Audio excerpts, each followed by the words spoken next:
Thank you, Dr. Moorcroft. Why athletics? Years ago, a British sports writer by the name of Brian Glanville wrote, "Why athletics? The inconceivable is conceived, then it is achieved." My first coaching job was as a head coach at White River High School, about an hour south of Seattle. It was a program that had exactly 6 wins and 54 losses in the 3 seasons combined prior to me getting hired, including 0-20 the year before. Professional suicide, don't do it, don't take it, we heard all that stuff, but nobody wanted the job. I was 26, 27, very idealistic, hopefully still am, and so we gave it a shot. 30 years ago, I was sitting where you are. I was in a coaching theory class taught by a gentleman by the name of Frosty Westerman. He's a head football coach, very, very successful head football coach at Pacific Lutheran University. Small college, Tacoma, Washington. Frosty was a unique coach, multiple national championships. He coached for a loving, not a living. And when I say loving, I'm not talking about the perks to coaching, the fun of staying involved with young athletes and connected to the game, the wins. He coached for a loving of people. Love them up to coach them up. And Frosty in this class where I was sitting, where you are today, 30 years ago, gave out a notebook that he used with his team. And when I got the notebook, being an athlete, being involved, I couldn't wait to kind of go through it and see, maybe a 3-step drop versus a 7-step drop for the quarterback, or a scheme, or coverages, or drills. There was not an X, not an O in the entire notebook. It was simply all about people, about motivation, about character. I remember one article, just a handout, we just filled these notebooks up. One was just simply one single piece of paper, character, our best piece of equipment. And so it was a really unique way. Before servant leadership, which is kind of a buzzword today, or transformational leadership, Frosty was all about connecting with people, relationships. He understood that when you're coaching, you're working with human beings that have, underneath that practice gear, underneath that uniform, underneath those sweats, there are issues and challenges that they're facing every day.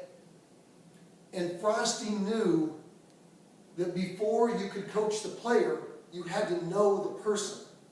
People first, player second. So I took this, and I was kind of excited to try this out because it was so unique. Frosty was way ahead of his time 30 years ago. And took it to White River.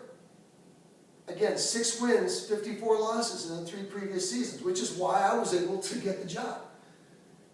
Without any experience and being so young. Now, I had experience as a player, but I didn't know how to design a practice. I didn't know how to break down film and exploit an opponent's weaknesses. I didn't know what to do when you're down 2 with 12 seconds to play and you've got to go the length of the court to try to get the ball in your best player's hands. Didn't know how to manage a staff, none of that. But we did the player notebook thing. White River men's basketball, we believe. They were so embarrassed to wear any White River gear because of the futility, the stigma. There were no way they're going to go to the mall or the theater wearing anything that said White River basketball. We flooded them, we mandated it, they wear that stuff. We got them to believe. We win 15 games in that one season that we were there. 15 games. And again, they were 0-20 the year before. Go to the West Central District playoffs for the first time in the school's history. It was Hoosiers-like. We win our first playoff game over in Gig Harbor, Washington, across the Narrows Bridge in the Sound. Lose the next one, don't go to state. But it was a memorable year. And I'm so fortunate, so blessed to have had that in my experience. Because from that point forward, the rest of my 30 years in coaching, all would be relationships first, player, athlete, X's and O's second. How many have seen the movie Woodlawn? Oh, guys, just one. We got 50-something in here, just one.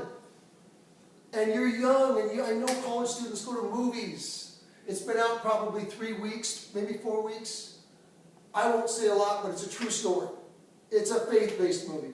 It's about football. It's got history. Just to give you one thing, there was a movement that was started that connected a team, and then a rival team, and then a community. And they played each other at one point, and they drew 42,000 fans, and 20,000 fans were turned away back in the early 70s for this game. Please, you owe it to yourself. I'm trying not to be a prisoner of the moment, but I can't think back in all my years of a film, of a movie that's had more impact. It's very powerful. Please go see it. Now, how many have seen Marshall? Yeah, there we go, there we go. All right, that makes a little bit more sense. But please, go see Woodlawn. Before Woodlawn begins, there's a statement by the late, great Billy Graham.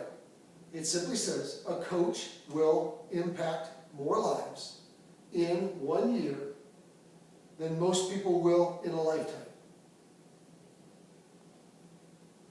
Why athletics? That's it. Yes, you may be fortunate to kind of have what we throw around as a miracle by getting in a White River situation on your own. And you'll have an outhouse to penthouse moment, and you'll share that with the people in your community, and it's going to be memorable.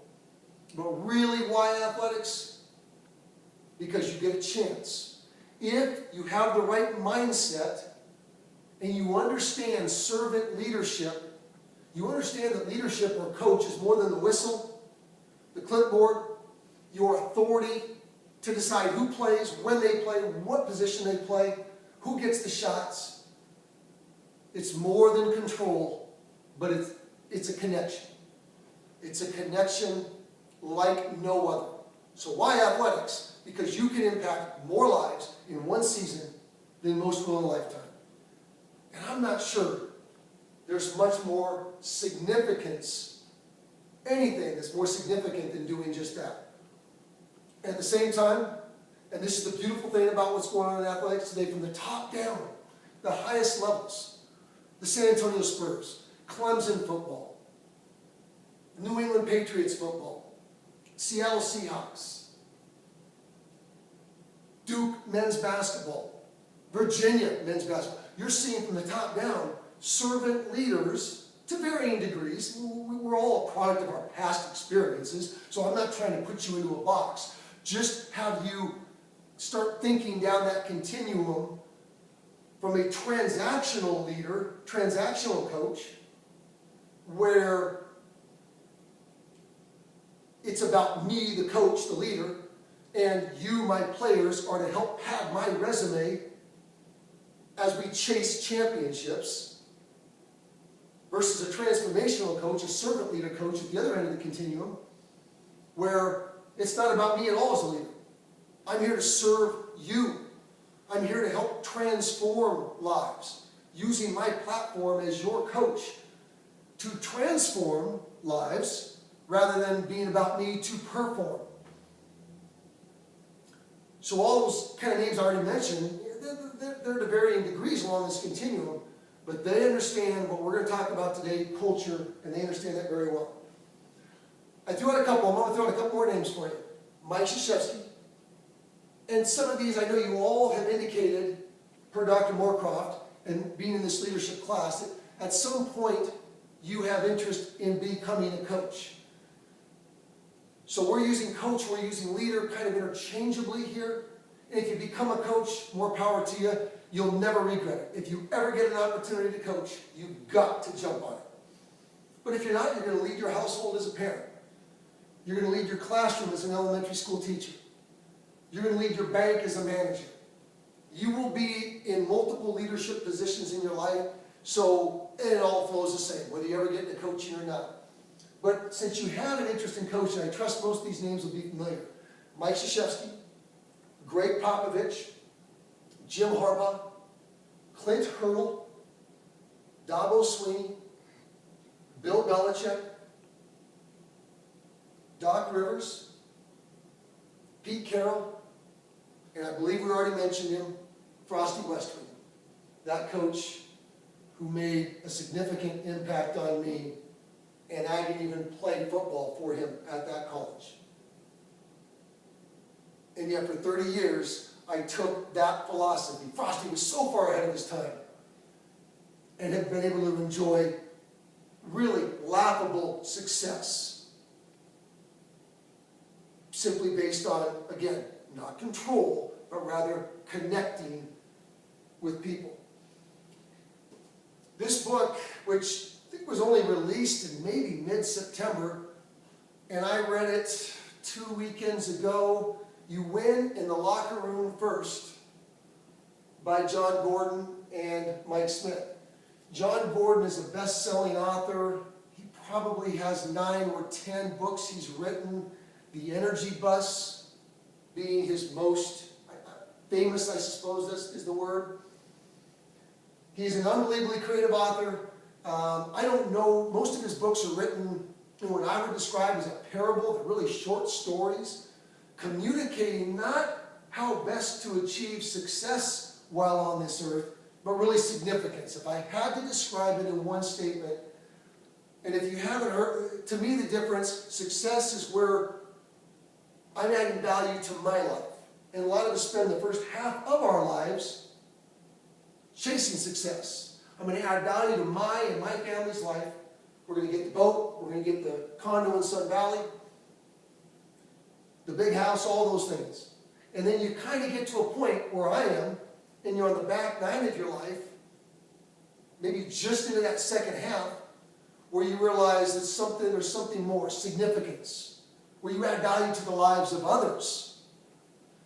And John's books all have that kind of theme. The Carpenter, Training Camp, Hard Hat, The Seed. The Seed happens to be my favorite. I think it was perhaps because of the time I read it. I don't think it's his best-selling book, but it's about finding your purpose in life. Why it is, were you created, and how can you leave a legacy by impacting those you will leave behind. This is, You Win in the Locker Room First, obviously a play that people first, players second. Until you can reach in and grab those players' hearts, or grab that kid's heart, you cannot really effectively coach him. Not to him, his, or your team's potential. He co-authored this with Mike Smith, former head coach of the Falcons. The 7 C's to building a winning team, family, business. And the beauty of the book is this is different than his, because it's not a short story. Again, it's more of a prescription. And I don't think John or Mike would expect anyone to follow each of the 7 C's. But it's a template. And you massage it, tweak it based on your experiences, how you've been shaped. I don't believe they think it's a one-size-fits-all, but it is a great way to get started. Mike Smith took over the Atlanta Falcons in 2008. They were 4-12 the previous season. With Coach Smith and a focus on culture, John Gordon says culture drives your team, relationships drive your culture. We keep going back to relationships, or connecting with people, or love them up to coach them up. And when Mike Smith focused on culture of the Falcons first and foremost, over X's and O's. They even mention in the book, X's and O's are overrated, and they are grossly overrated. Strategy, overrated. And at the highest levels, everybody knows what everybody's doing with technology the way it is, and scouting, prep time. So it comes down to, A, can you recruit or sign the right people to fit your culture, hopefully high character people, and then can you cultivate that? The beauty of this is they go 4-12 to 11-5. 11-5 in his first year as the coach of the Falcons. Another kind of orphans too close to champions story. And then over the first 5 years when Mike Smith was the head coach, they won more games in the NFL than any team not named the New England Patriots. They got tantalizingly close to the Super Bowl I believe in 2012, losing to Jim Harbaugh, Colin Kaepernick, and the 49ers, I believe just in the final minute or so. And when they could sniff and taste playing in the world's biggest sporting event, they lost their way. They lost their why. They started focusing not on the process of cultivating a winning culture and developing relationships. John Wooden, the legendary UCLA coach, 10 NCAA championships in a 12-year span. 10 out of 12, it'll never be duplicated. Had a lot of sayings and philosophies that have been adopted even today. But he had one above all: value the process over the prize. The journey being more important than a destination. Back to Frosty Western, he put it another way. The goal is not the end of the road. It's not the pot of gold, that elusive imaginary pot of gold at the end of that beautiful rainbow out there. The goal is not the end of the road, but rather the road itself. The relationships developed, the lessons learned, the adversity overcome, the grit that you've got to show when you're the Duke Blue Devils and you were jogged last week on that last second play, 8 laterals, multiple penalties, 9-minute review by the officials, not overturned. Miami wins when they should not have. The Atlantic Coast Conference, the ACC, apologizes, suspends the officials, but they will not award Duke the game which rightfully was theirs. So the grit you've got to show to keep moving forward as a coach, as a leader.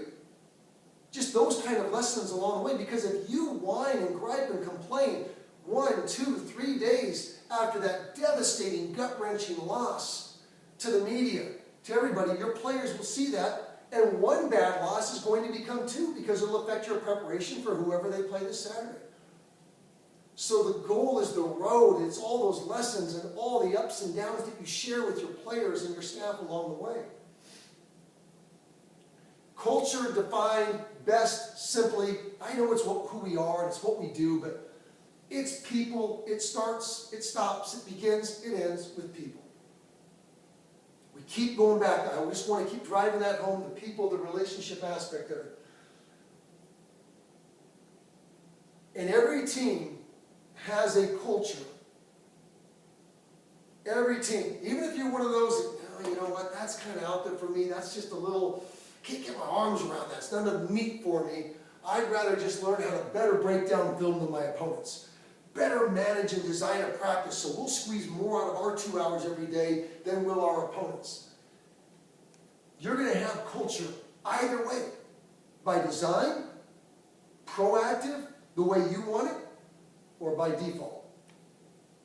And when you push comes to shove and you're in the final couple of minutes of a big game, if you haven't proactively designed, created, shaped the kind of culture where trust creates the power of a fist in a team, you're so connected that you become committed as a team, you won't get it done. Mike Smith in here has a great line. I've never heard this before. Culture is created. It's defined, shaped from the top down. That's your job as a coach, you and your staff. But it comes to life from the bottom up.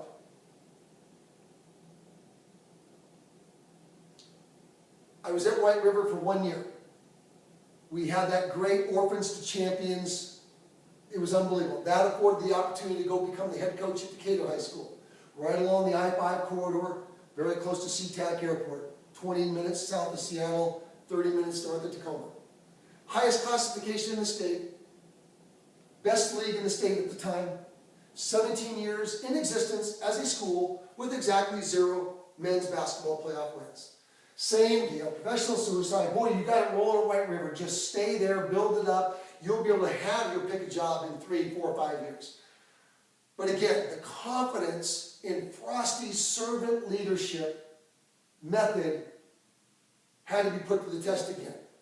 We go to Decatur, we go to 4 state tournaments in 5 years. In year 3, we are nationally ranked in the USA Today top 25. That's laughable. That is absolutely, I'm not sure, I don't follow it that closely anymore. There probably have been. But there may not be anybody else that's ever been ranked in the USA Today Top 25 from the state of Washington since then. It's East Coast bias, and there's a lot of things that way. But it just shows our method there. We just changed the player notebook. Decatur men's basketball, our goals are higher than 10 feet. A play on the fact that we are here more than just to teach our players how to knock down a jump shot, put a ball through a hoop. Our goals are, basketball became our platform, our pulpit, to impact lives, to transform lives. And when you show, hey, as a coach, you all have the same amount of practice team as the opponents in your league. And so you're going to spend time with your players. And when I was coaching here at Boise State, you spend a lot of time with your players. You travel with them, you're in hotels with them, you're on buses with them, you're on planes with them, you're in restaurants with them. Film study, weight room, you spend so much time with them. Again, that's what Billy Graham said. That's why a coach will impact more lives if you choose to transform in one season than most people will in a lifetime. So you're going to spend time with your players. The question is, can you go beyond spending time with them to the point where they understand you are investing time with them? You are investing in their lives as human beings. And that's what we did at Decatur. The player's notebook didn't have an X, didn't have an O, didn't have any of that stuff. It just had attitudinal things. I got to share with this one. This is just Frosty Westerling. Frosty was an All-American offensive lineman at the University of Purdue University, big-time player. This is back like in the 50s where it was all smash mouth, 3 yards in a cloud of dust, just a big, massive man, but wow, what a servant's heart. And he had some really corny things. Now, some of that stuff didn't work for me. I grew up when Bobby Knight was kind of the gold standard. And so it was, I believed in all this, but I couldn't pull off. My personality didn't allow me to pull off everything that Frost did. One of the entries he had in his notebook for college football players that won a couple national championships, Pacific Lutheran, their colors were black and gold. So he had a gold piece of paper, a black circle on the paper. Stay with me, create this image. Gold piece of copy paper, black circle, just the outline of a black circle, and in the middle were the letters T-U-I-T. T-U-I-T. And, you know, Frosty said a lot of the excuses that players would give, and one of the philosophies he has is that someday is no day. Sometime is no time. Don't give me, yeah, coach, I'll get around to it. I'll get around to it. So he armed them with something, gold piece of paper, black circle, letters to it. They had in their arsenal a round circle to it. That's Frosty. I mean, he's just kind of crazy like that. And I don't think we ever used that one. But those are the kind of things that he did, and he was amazing.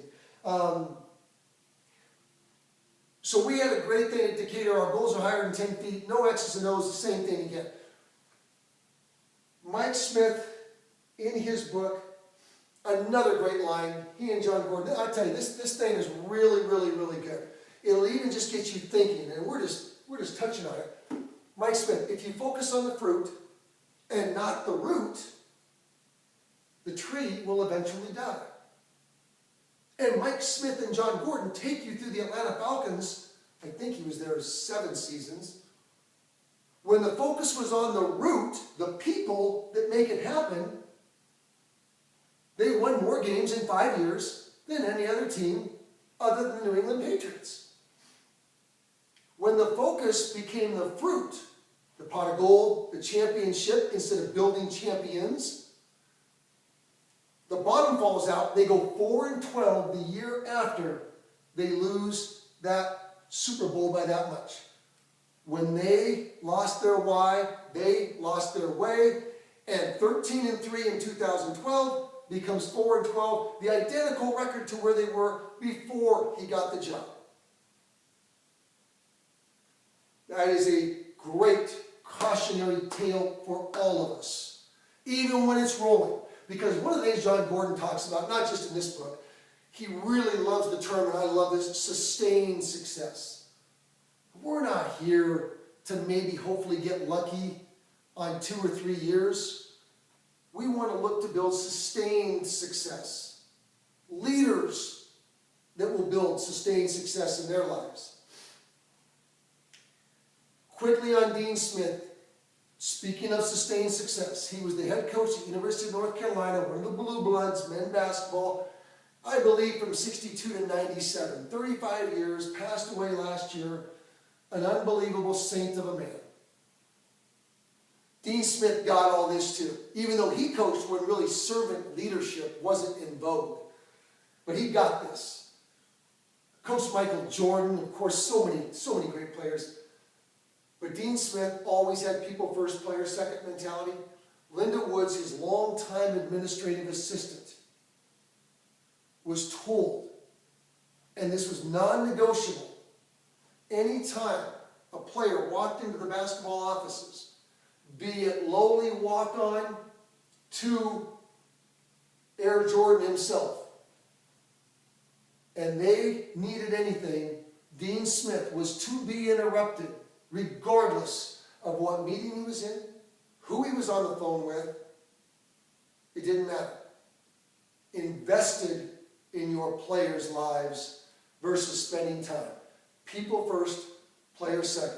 Love them up to coach them up. Love them up to coach them up.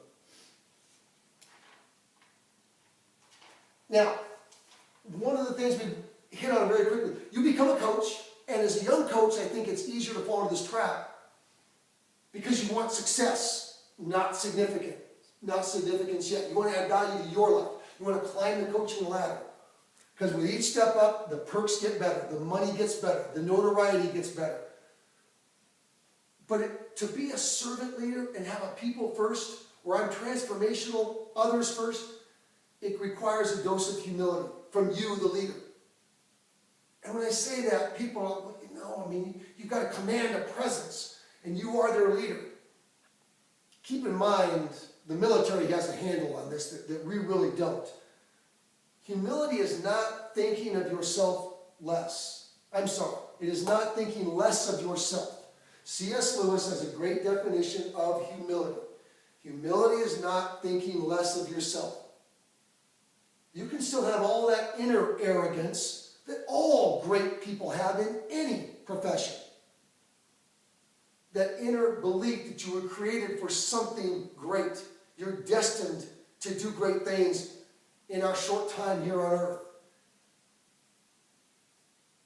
It's not thinking less of yourself, but rather thinking of yourself less. Therefore, I have more time to think of others. Servant, transformational.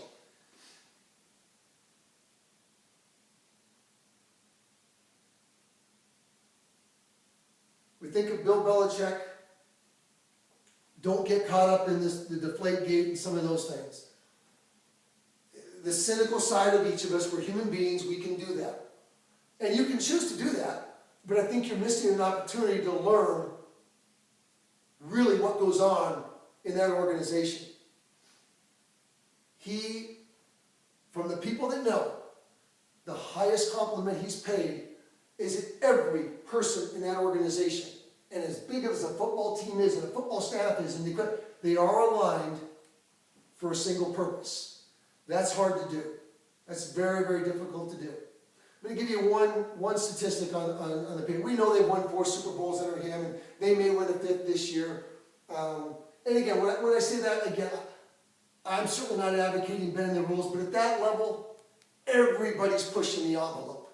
I mean, we got to be real about that.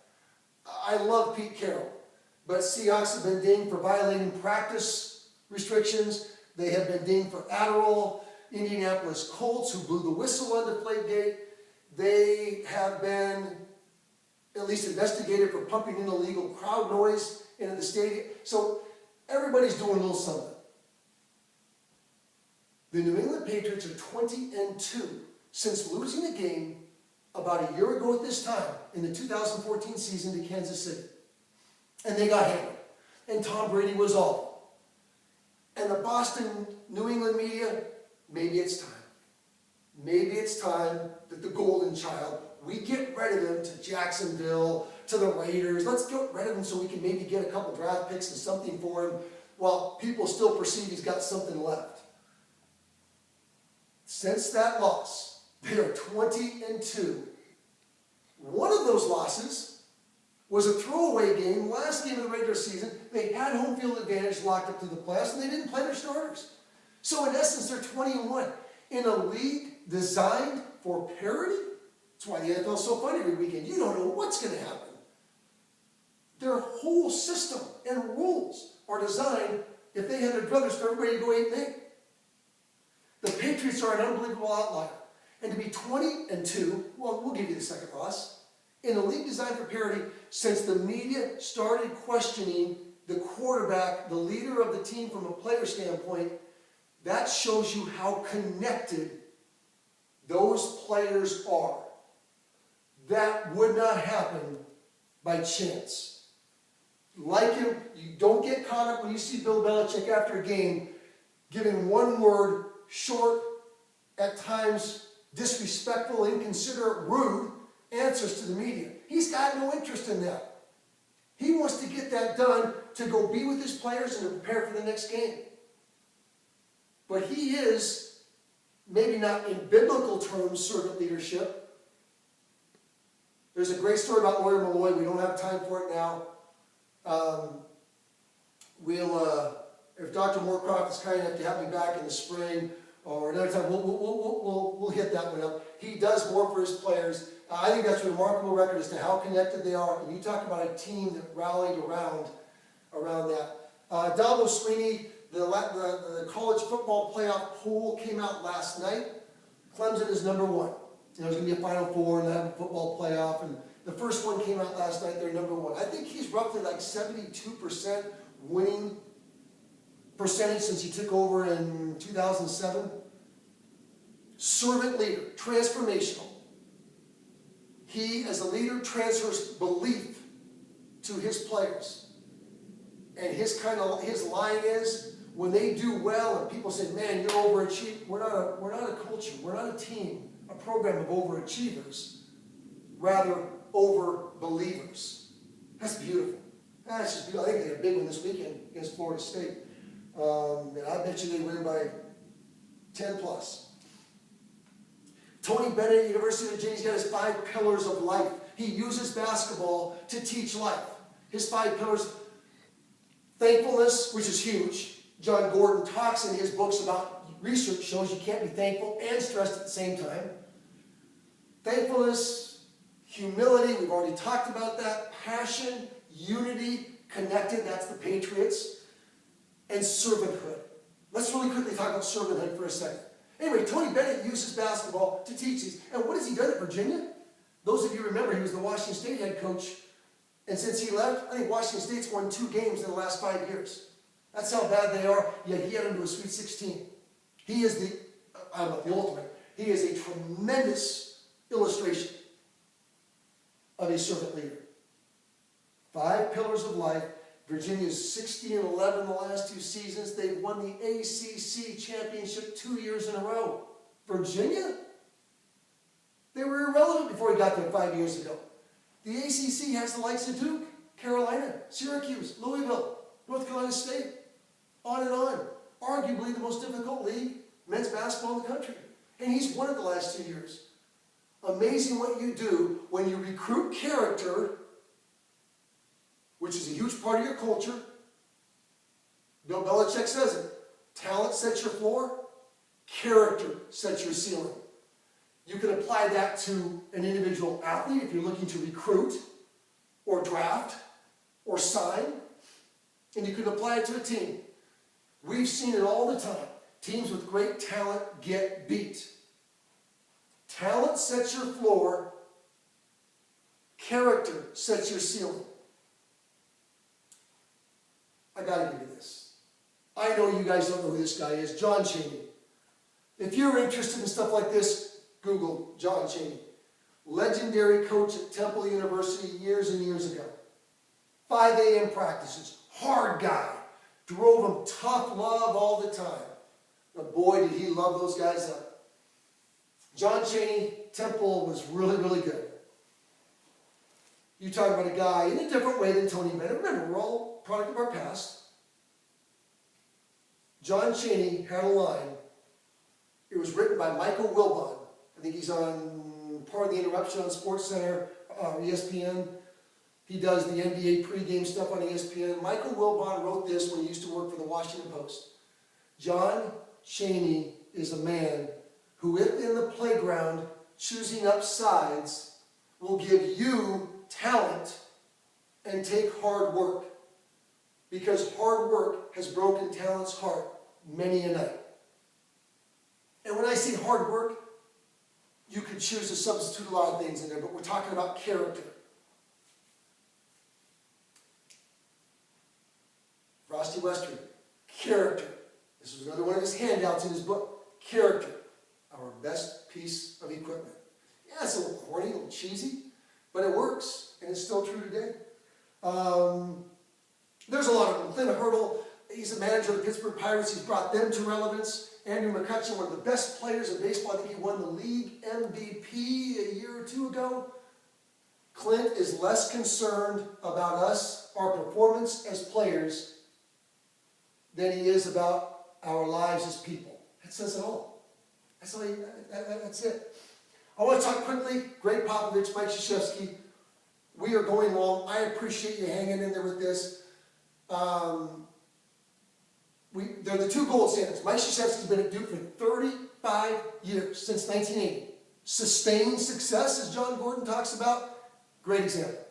5 national championships, including the reigning men's basketball national champion. Mike Krzyzewski, as compared to Greg Popovich, who's the gold standard for NBA coaches. He's the longest tenured professional coach in any of the 4 major sports.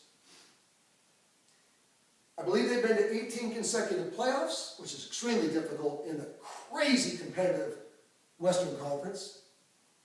4 world championships. And they share something very unique. Oh, by the way, they're both, Mike Krzyzewski's the current USA national team coach.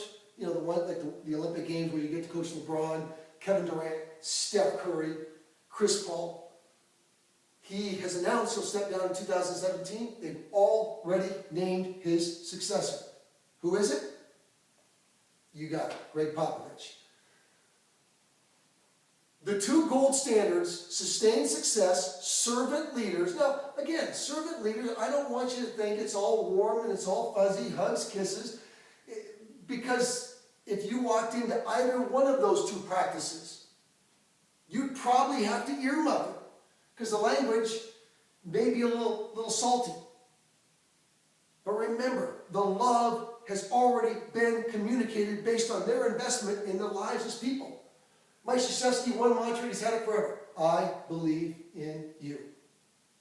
He's had it forever. I believe in you. How powerful is that? Greg Popovich, his, the world is wider than 50 feet. I'll play on the dimensions. NBA basketball court's 94 in length by 50 in width. The world is wider than 50 feet. They just use as platforms. Boy, they have both done such an amazing job when you listen to people over the years. So very quickly, what makes them unique? What do they share? Greg Popovich attended the Air Force Academy as an undergrad and played there. Came back and coached there for 6 years. So 10 years of training at a servant leadership, service academy. 10 years. In his formative years of training there, where the military is all about growing leaders. It's an environment to grow leaders. Mike Krzyzewski played at Army, West Point for 4, came back and was the head coach there for 5 before he went to Duke in 1980. He has 9 years of military training. And what does that mean? Think about the military. We award medals, Medal of Honor, Bronze Star, to those willing to sacrifice themselves so that others may gain. The ultimate servant leadership, willing to sacrifice life and limb so that others may gain. Is it any wonder that our two gold standards of sustained success in the sport of basketball have 9 and 10 years each of military training? See, as a leader, it's not about growing more followers. I don't try to, as a leader, if I'm interested in control, yeah, I need more followers. If I'm interested in being a servant leader, my job is to create more leaders, which is what the military does. Your best leaders aren't trying to get the people, the players, to think more of them, the leader. They're trying to get their people, the players, to think more of them, to believe more in themselves. I think they're a terrific example of this, and I haven't read an article about that. I've never seen an interview about that. It just hit me as I was kind of thinking of some things to speak to you all today, that somebody, maybe John Gordon has already got this in his mind, somebody needs to do some research and write a book on Greg Popovich and Mike Krzyzewski. It is beyond coincidence that they have been trained as servant leaders in the military for 19 years combined, and they happen to be the two gold standards we have today. We could go through all the leaders they've created. I'm just going to give you one. Greg Popovich, Steve Kerr played for him for 5 years. Won 2 world championships with him. Steve Kerr, first year head coach, led the Golden State Warriors to the world championship last year. Greg Popovich created a leader. I'll give you one. Mike Budenholzer is the head coach of the Atlanta Hawks. He's in his, well, this is his second year with the Atlanta Hawks. He won the Eastern Conference regular season over the Cleveland Cavaliers. Mike Budenholzer spent 16 years as an assistant to Pop on his staff. I mean, come on. Your job as a leader, create more leaders. Connect. Don't control to create more followers. John Gordon's got a great line on that. It's that today's leaders cannot rule. Don't rule with an iron fist. If you want success on the scoreboard and you want success in the people you coach, you can't rule with an iron fist. It's changed. You now need to rule with an open heart. You lead with an open heart. Can't rule with an iron fist. You lead with an open heart. Ralph Waldo Emerson, I think he was a poet a couple hundred years ago. Great line. And I think this is true for every one of us. If you want to look in a mirror, figuratively or literally, and admit this, I know I do. Our chief want as human beings is for someone who will inspire us to be all that we could and should be. All of those people we mentioned. Even Jim Harbaugh. My wife's in real estate, and she sold a former assistant of his a home. And Mike Christensen's name, he's got some unbelievable Jim Harbaugh stories. Oh, I wish we had more time. Uber competitive, but so grounded, so grounded. He's able to transfer belief. Clear all those people we mentioned, they understand what Ralph Waldo Emerson was saying. All we want is someone who will inspire us to be all that we know we could and should be. We've all been created for greatness, and we know that. Sometimes we just need a little nudge, and someone can help inspire us to get there.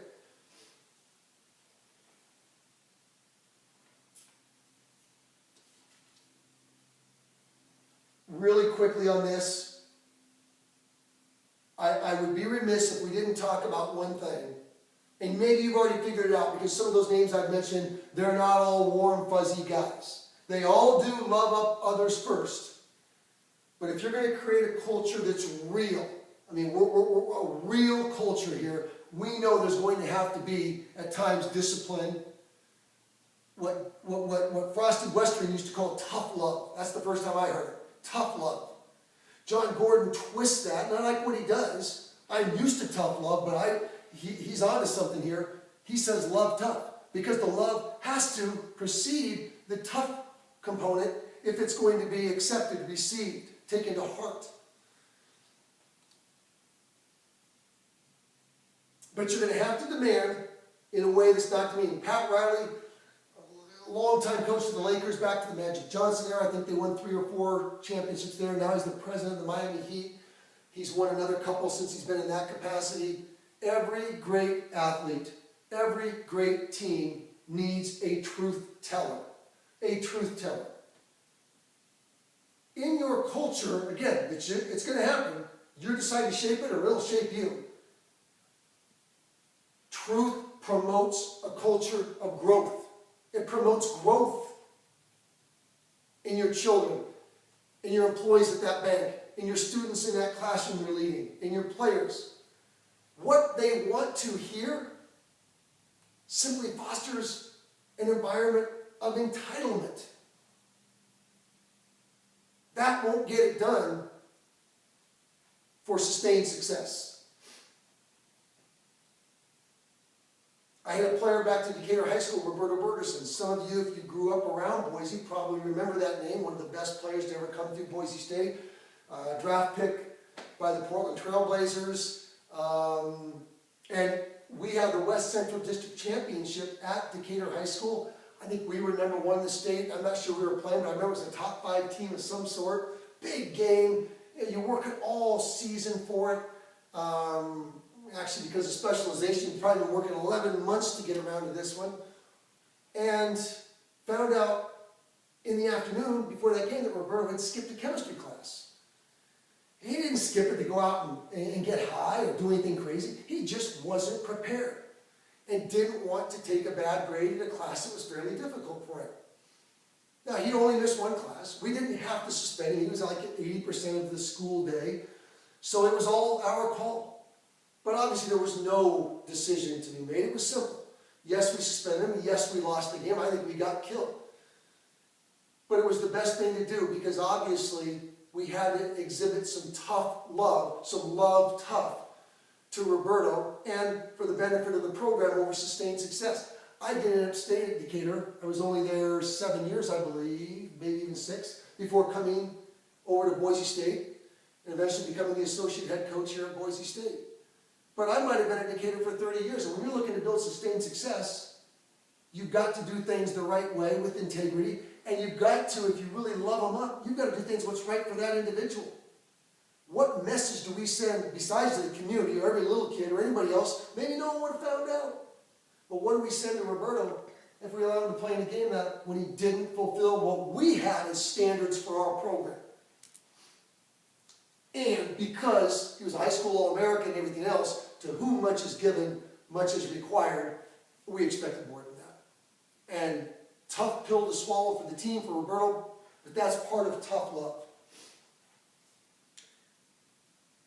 Tom Izzo, the legendary coach at Michigan State, and if you don't think of Michigan State along the Dukes and the Carolinas and the Kentuckys and all that, keep in mind this, in the last decade, they have won more NCAA tournament games than anybody in the country. They're tied with Duke, number 1. 40 games they've won. It's unbelievable. Just remarkable. And Tom Izzo, when you see him in the games, he might even grab a player. He is hard to play for. He also has the number 1 recruiting class for the class of 2016 that will be incoming next fall. Over Kentucky, so there are some big-time McDonald's All-Americans that want that. Tom Izzo says discipline is the highest form of love. I never heard that at the time. I hope we thought that way, but I think what we did with Roberto was good. And so again, it's not all a bed of roses. You're going to have challenges. You've got to do ultimately what is best for those individuals as people because you are there to create more leaders. You're there to connect, not to control. For me, the best way to attain this, again, it's just on a daily basis you communicate. Doc Rivers is a huge communicator. He tries to find out something, what's going on in his players' lives every day before practice. Because if I don't know what's going on, how can I effectively lead them? John Gordon, in this book, he's got great exercises. Exercises that will connect you, that you can read about. Hero Hardship Highlight's a great one. The community service with your team is awesome for lots of reasons. For me, the player notebook's been the best. It takes time. But with the internet today, with stuff you can Google, if you just keep your antenna up, every day there is something in the, and you, again, we were basketball, but I grabbed anything, golf, lacrosse, baseball, football, it didn't matter where it was, and it didn't even have to be involved in athletics. Anything that would communicate somebody overcoming adversity, someone believing, someone exercising grit, someone willing to dream, anything we could do to help build and cultivate character, we would do. We'd print it off, we'd have them put it in their notebooks, we'd sit and talk about it. Sometimes 2 minutes, sometimes 20 minutes. That was what's most effective for us because of my experience with Frosty. But again, as soon as you start throwing an X in there, an O in there, your trust starts to erode. Because now your talk is, I'm invested in you guys, and here's our player notebook, but it's not a player notebook for basketball, it's about life. Tony Bennett's got his 5 pillars, we have our player notebook. Buzz Williams is the head coach at Virginia Tech. They are the Washington State, for since we're out west, the Washington State of the ACC. He's been there, I think this is his 2nd year. Built Marquette up to national power. John Gordon's books are awesome. John Gordon on Twitter is awesome. John Gordon's got a weekly positive tip email Monday mornings. Awesome. You can follow all that. Buzz Williams is another one you need to follow on Twitter. Just uplifting. Probably tweets out 3, 4, 5 times a day. Good stuff. Buzz Williams says he ain't an X, he ain't an O. He ain't an X, he ain't an O. Doesn't matter where he goes on your scribble if he doesn't trust you. Trust. You've got to cultivate a culture of trust that will connect. That's why, again, I don't care how knowledgeable you are, and I don't care how many clinics you go to, and how much you study the game, they're not robots. They're human beings with stuff underneath that practice jersey or that uniform. And you've got to reach in and grab that kid's heart before you're able to coach him. So why athletics? Because you get to impact. Like Billy Graham said, more in 1 year, more lives in 1 year than most will in a lifetime. Pat Summitt built women's basketball at the college Division I level to levels that most never believed would happen. When you have the UConns and all these programs today that draw so well, and they get games on ESPN and find so much coverage now, she was the one that was the catalyst that drove that. Was at Tennessee for probably 30 years. Retired 5, 6, 7, 8 years ago. Here's a quote from Pat Summitt. I just would like you to close your eyes. Please, close your eyes. And I'll speak, but you need to hear, and you may not know who Pat Summitt is, but I just want you to understand what it's really all about.